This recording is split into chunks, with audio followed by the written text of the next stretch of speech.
Hey everybody, it's Anya, the adult doll and toy collector. Welcome to the Small Plastic World Out and About Thrifting Edition. I can't believe it. I just went to this really huge thrift shop. I've never been there before, and I didn't think the prices were too thrifty. They seemed kind of pricey on stuff, right? So I was like, well, I don't know what kind of luck I'll have here, but I'll see. And then I found a giant box of Barbies. Like a box full of Barbies. And so I had so much fun digging through the box, and I'm thinking, oh man, they're probably going to charge a lot, so I might have to put a few of them back. And I also found these two glasses. I collect vintage glassware, and this is one of the patterns that I collect. So I found these, and I pulled out a bunch of dolls that I could not leave behind. I went up to the front. The nice lady working at the front kind of, added everything up and counted the dolls, and I was waiting because I thought, oh, she's going to charge me like a big amount, and she goes, oh, that'll be $5 for all of it.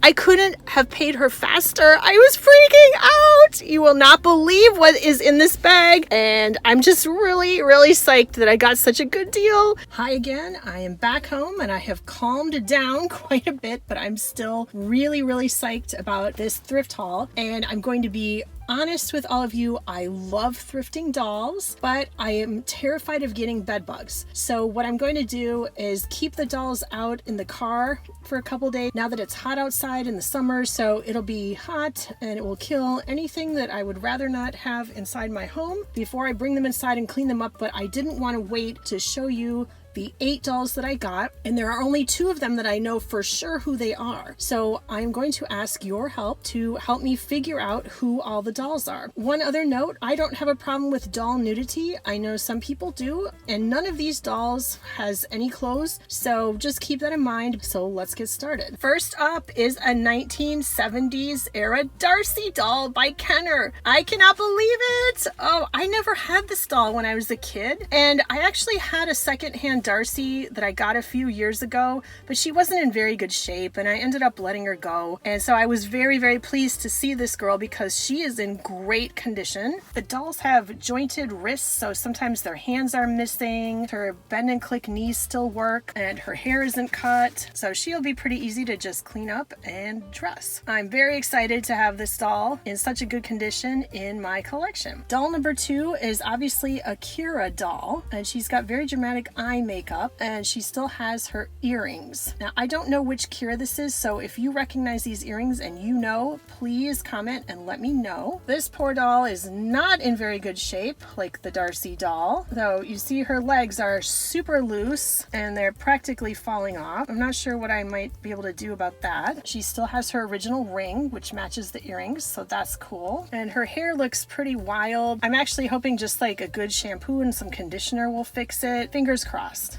Doll number 3 is this super handsome guy. Not a Ken. There's a line with the name Max that's about the size of Ken but extremely jointed, and I'm not sure if this handsome man is part of that line or not. He's got molded hair and he practically has a made to move body. He's got the double jointed elbows and the joint up in the upper arm. It looks like his hands are meant to hold weapons, and the wrists bend and turn. He's got a joint in the upper thigh. His knees kind of look made to move, and jointed ankles. But he was very handsome, and I just didn't want to leave him behind, and I think he will look really nice dressed up in some Ken clothing, assuming it fits because he is pretty buff. Doll number 4 is a redhead with the Teresa face and painted blue eyes. I believe she's had quite a haircut. There is still a remnant of a braid. She does have this body, so it's not like a 90s body with this 1966 torso. I call this the belly button body. If you know who this doll is, please comment and let me know. And look who it is. It's pregnant Midge. I could not believe when I pulled her out of the bin. Her bent arms are what kind of give it away, and then her painted wedding ring seals the deal. She has this weird dark spot on her hip. I don't know what that is. I don't know if I can get rid of it. She did not have her belly or the baby, and I didn't see them in the bin anywhere, like they came apart. I never had her back when she was current, so I am glad to add her now. Her hair also looks a mess, but I'm also hoping that I can just kind of wash and condition and it'll look nice. I don't think it's been cut. The next doll is a huge mess.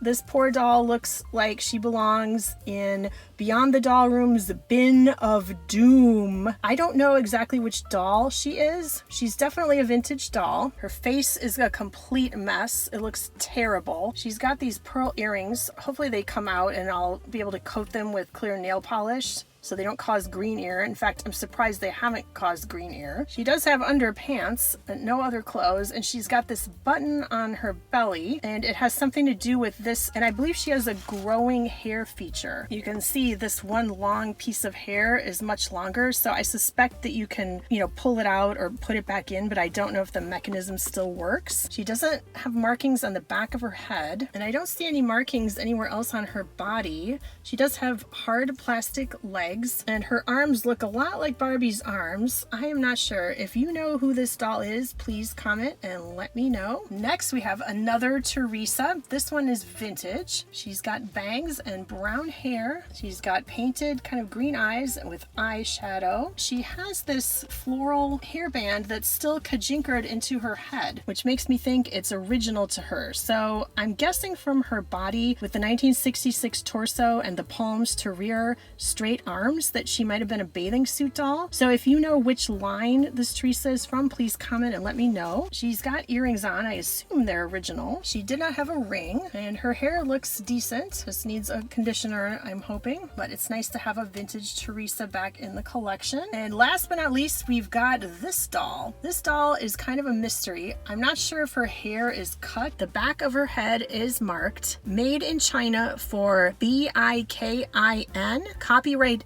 Disney. And on her back, she's got this made in China sticker. She also has panties or knickers, just made out of net material. She definitely does not have a Mattel body, but she has, straight arms that do look like a Barbie clone, and her legs do bend and click, so they hold a pose. Hey everybody, my phone actually overheated. It was so hot in my car when I was filming, and it stopped filming. So anyway, thank you so much for joining me to check out my thrift haul. I'm so psyched that I got all of these dolls plus those 2 glasses for $5. I'm in shock still. There were actually other dolls that were clones, and I could tell they were vintage, but I just had to draw the line somewhere because I didn't know what their prices were gonna be like. But now that I know that they're reasonable, I will definitely be back and looking for more dolls. So again, if you know who any of those dolls are, please leave a comment and let me know so I can learn. Thank you so much for joining me to check out my thrift haul. If you liked the video, please give it a like, subscribe if you haven't, and if you have, thank you very much. I appreciate each and every one of you. I swear you all bring me so much luck. Thank you so much for watching, and I will see you next time. Bye.